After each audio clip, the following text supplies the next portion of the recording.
Believing in yourself makes you confident, whereas believing in others makes you weak. आप वही होते हैं जैसे आप अपने बारे में सोचते हैं, सो आप अपने बारे में पॉजिटिव सोचें।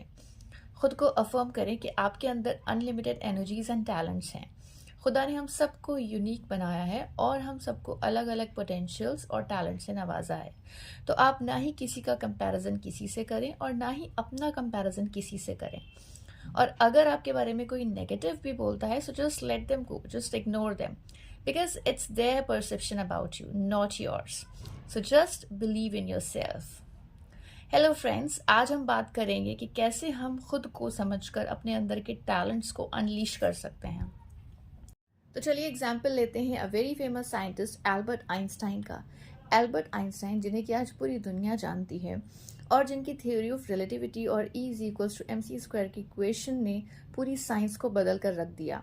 और इनकी इस थ्योरी को और E is equal to mc² की इक्वेशन को आज तक कोई भी साइंटिस्ट रिफ्यूट नहीं कर पाया है। बट क्या आपको पता है कि जब वो छोटे थे तो he was called as a mentally retarded child. उन्होंने बोलना बहुत ही देर से स्टार्ट किया था और बिगिनिंग में तो उनके पेरेंट्स को ये लगा था कि शायद ये एक ऑटिस्टिक चाइल्ड है। बट लेटर ऑन जब उन्होंने बोलना स्टार्ट किया तो काफ़ी क्लियर स्पीच होती थी। उन्होंने 4 इयर्स की एज में बोलना स्टार्ट किया, उसके पहले वो कुछ भी नहीं बोला। और उन्होंने ऐसा बताया कि जो उन्हें थॉट्स आते हैं वो इमेजेस के फॉर्म में आते हैं, ना कि वर्ड्स के फॉर्म में आते हैं। और वो जब भी बोलते थे वो चाहते थे कि वो उनके स्टेटमेंट बिल्कुल प्रिसाइज हो, that's why he delayed speaking. लेकिन जब भी उन्होंने बोलना स्टार्ट किया वो बहुत ही क्लियर स्पीच देते थे या फिर बहुत ही क्लियर बोलते थे। ओके फिर उसके बाद जब उनका 6 ईयर में स्कूल में एडमिशन हुआ तो उन्हें बहुत सारे लोग और जो उनके क्लासमेट्स थे वो एक अबनॉर्मल चाइल्ड समझते थे, क्योंकि वो सोशल नहीं थे, वो अलग रहना पसंद करते थे। He was so forgetful and a day dreamer. वो हमेशा अपनी दुनिया में खोए रहते थे और उन्हें सोशलिज्म बिल्कुल पसंद नहीं था, वो अलग रहना पसंद करते थे। तो इसकी वजह से उनके जो क्लासमेट्स थे और जो को स्टूडेंट्स थे और उनके जो टीचर्स थे, उन्हें लगता था कि ये बच्चा जो है ये अब नॉर्मल है।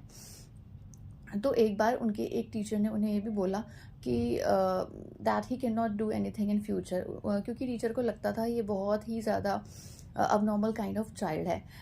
बट लेटर ऑन उन्होंने मैथ्स और साइंस में बहुत ही ज़्यादा एक्सेल किया और उन्हें बहुत ही अच्छे मार्क्स आते थे।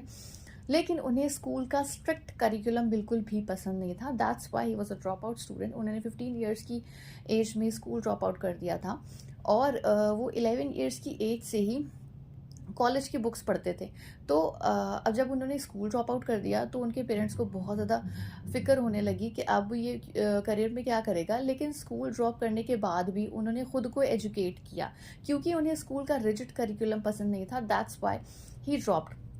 उसके बाद उन्होंने खुद को एजुकेट किया। उसके बाद लेटर ऑन उन्हें स्विस फेडरल पॉलीटेक्निक इंस्टीट्यूट में एडमिशन लिया। And guys, first time he failed the entrance exam. Yes, Albert Einstein failed the entrance exam. क्यों? क्योंकि उन्हें सिर्फ मैथ्स और साइंस में ही इंटरेस्ट था और उसमें ही एक्सेल। बाकी के सब्जेक्ट में उन्हें कोई ख़ास इंटरेस्ट नहीं था, जो कि रटने वाले और मेमोराइजेशन वाले होते थे।